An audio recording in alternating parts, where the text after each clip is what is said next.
Welcome to Mazars COVID Talks, where we will dive daily into the industry impacts and trends that we're experiencing from coronavirus. The goal of this COVID Talks are to build awareness and understanding around the current crisis by providing business insights and fact-based information. What we want to do is support business survival by directing organizations and individuals to resources and embedding a culture of preparedness along the way.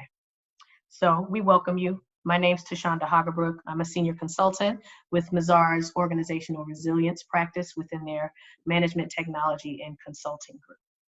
And I'm joined by two other co-hosts. Please introduce yourselves, ladies. Hi, everyone. I'm Alicia Jernak. I'm a senior manager at Mazars USA. I am part of our entrepreneurial business service and advisory group. Hi, my name is Daniela. I am a senior consultant for Mazars. I'm a part of the Organizational Resiliency Group, and I fall under the Mazars Technology Consulting Group. Wonderful. And it's great to all be here together. Let's jump right into the industry impacts and trends. I had to start off by mentioning China today because, since we do recap all of the last, 24 hours of development. As of this morning, China's had no additional cases. I wish I had a button I could click so we could get some clapping going. How do you guys feel about that? I think it's awesome. Yeah, I just think it's great. They're opening factories back up, which is opening up our supply chain here. Yes, I have to agree. I think it's a big win, and we definitely have to look at those wins, especially during these trying times when all we're seeing is negative things coming out in the news. Yeah. So it's definitely a plus. It's nice to start off, talking about a little win, right? Of course, the rest of the conversation probably won't go that way since our next topic was looking at the risks of layoffs and the WARN Act. So I'm just going to give you guys quickly what the Worker Adjustment and Retraining Notification Act is on a federal level. And then I kind of want to hear your thoughts about how this can be impacting the organizations that are listening today. So on the federal level, WARN requires employers to provide 60 days advance notice to covered employees, unions, and government officials prior to a plant closing or mass layoff at a single site of employment. So how is that impacting organizations today when we think about that? All these layoffs are happening right now. Tashonda, it's interesting to me that listening to you present this, the first thing that comes to mind is, 60 days. But, with what we're dealing with today and, everything around COVID-19, we don't have 60 days. I have clients who, had to shut their doors on Monday or even, on Saturday of last week. Yeah, I think there's a big emotional component behind it. There are people out there that are losing their jobs, and there's also company owners who are, worried about how are they going to pay these people. It seems like a daunting thing to even think about, and I can't imagine, what families are experiencing right now. Yeah. Just that, and the whole reactivity of everything, to both of you guys' points, like you don't have 60 days and everything is changing every day. The expectation, there's almost no such thing as an expectation. But there are some opportunities for us to do better. Our financial services group discussed some regulatory responses they've noticed to COVID-19, and I wanted to bring one up. FINRA issued a regulatory notice on pandemic-related business continuity planning. And this is just reminding member firms to ensure that their business continuity plans are flexible and broad enough to cover impacts from a pandemic. Now, one of our colleagues that we work alongside in the organizational resilience practice, we have been talking about, business continuity planning and how this is something that we come into organizations and say, hey, you need to be doing this, like it's insurance before anything's ever happened, and how difficult it is to, in a reactive way, put together a structured plan that you're able to really work through and understand and practice it, what we call test and exercise that plan, to ensure that it's viable. And I think it's something that maybe, you can keep speaking to that crisis when you're living it, but it becomes very difficult to address that. And it's something that we've just been talking through. But you guys have any thoughts, about how the reactivity, what does that look like for organizations trying to adjust and adapt to these types of regulatory responses? I think the main thing with organizations right now is that they're trying to figure out an appropriate response, and because all this information is coming in, by the minute, it's in my opinion, the first thing that they need to do is address whether this information is correct or not, so they can make sound decisions on how to best protect their organization. Definitely. I mean, that's a really great point. And when you're looking at a lot of the organizations that are really struggling through this, it's your small and medium tier businesses. That's who's struggling, and being able to adjust and adapt to say, okay, now we're going to consider business continuity planning where we couldn't afford the time or effort to do so before. It's just a lot to think about. But that segues us, I think, into Alicia's segment on tax and accounting. Yeah, thank you, Tashonda.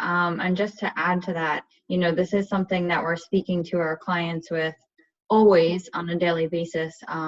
And with today's circumstances of COVID-19, our organizational resilience team and what we're pushing our clients to have in place is certainly nothing new for us. It's unfortunate times now that our clients are almost forced to think about these things. So working with small to mid-sized businesses, we're really seeing that they're suffering, and we're speaking with them daily about what is going on and how can we help them. One of the things that I've been suggesting to all of my clients is to go online and visit the Small Business Administration website, because businesses can now apply for emergency funding that is directed through the SBA. And when they visit that website, they'll be able to see the listed declared disaster areas, and they can apply for these emergency funds online. And it's available to small businesses, privately owned businesses, as well as not-for-profit organizations. And they're there to offer assistance and help these small businesses get through these tough times. So I'm really, really encouraging, and I can't say it enough, that all of our small business owners really need to go and apply and hopefully get the relief that they need to help them keep running the day-to-day operations. Yeah.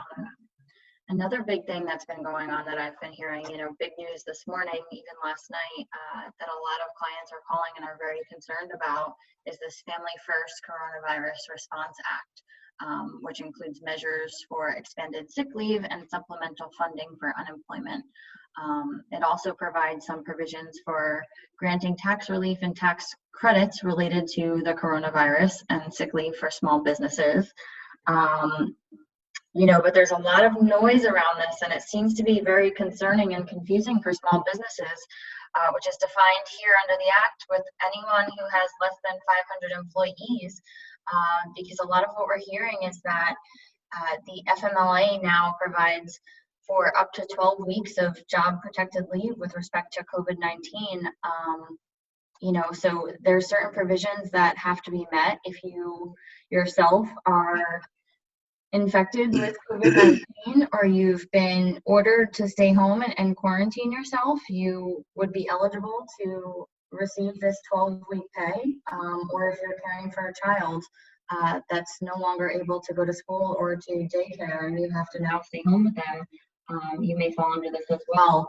And there are cap limits, so employees are not necessarily getting 100% of their pay. It does cap out, but some of our manufacturers and distributors, they have employees who would fall under these caps, and where this may be something that they would want to take the time to be with their family and to care for their children, they may go out. And then for our small business owners, that means that they have to hold their job and pay those employees.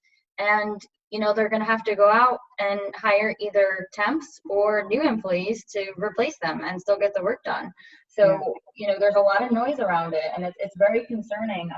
And there's, it's still something that I think everybody's kind of working through to understand. It's new as of last night, but it's just something that, to me, I'm not sure. It's obviously meant to be a positive for our small businesses.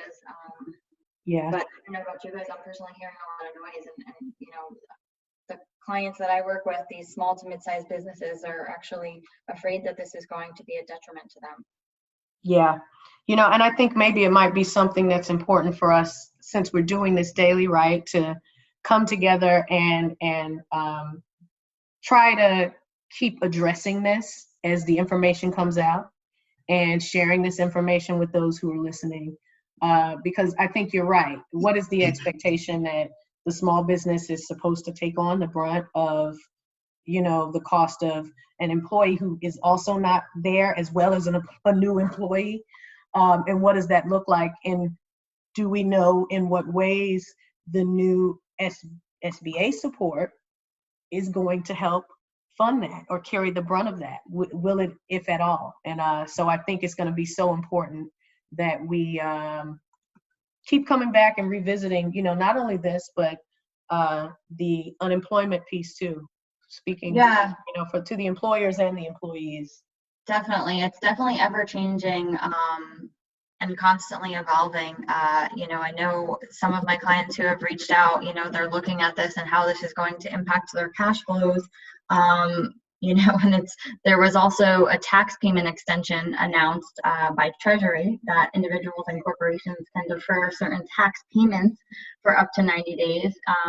So they're calling and saying, hey, I'm going to take that tax money that would have otherwise went to the government, and that's the cash that will be used to, pay this double payroll as it relates to, having to support employees who have to go out on this family leave. And, when that means we have to bring in additional workforce to still get the job done and keep our doors open, we're going to take the money that we would have otherwise paid in taxes to help mitigate that. Well, I hope the government's going to support it, right? Yeah. Yes, I hope so too. It'll be interesting to see the survival rate of the small businesses. I'm hoping for the best, and hopefully this law that does get passed, actually helps small businesses.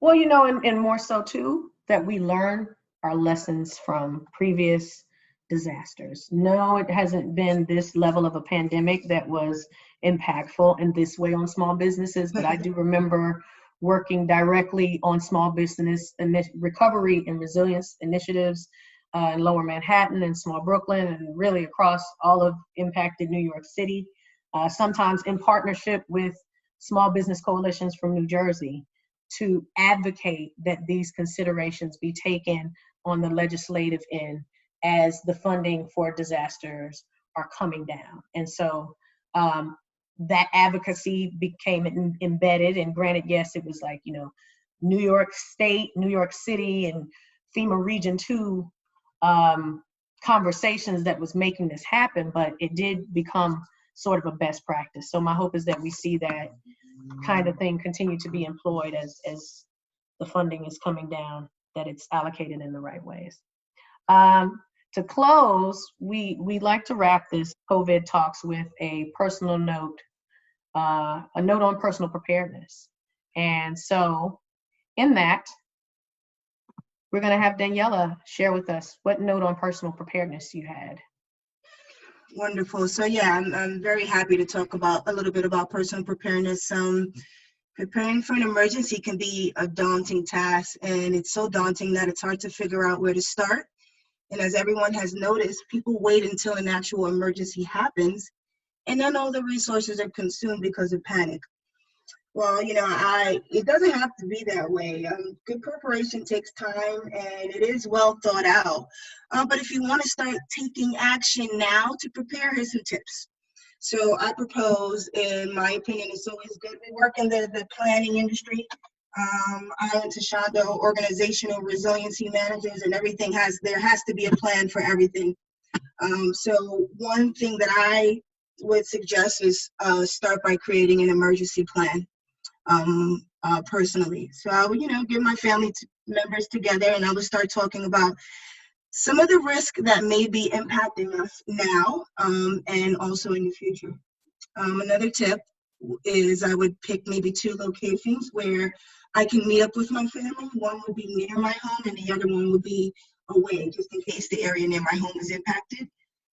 And I would also start to think about some of the special needs that maybe I have and some of my family members have, or maybe you might have like an infant, young children, or an elderly member in your family that may need some type of prescriptions or healthcare related supplies or assisted devices.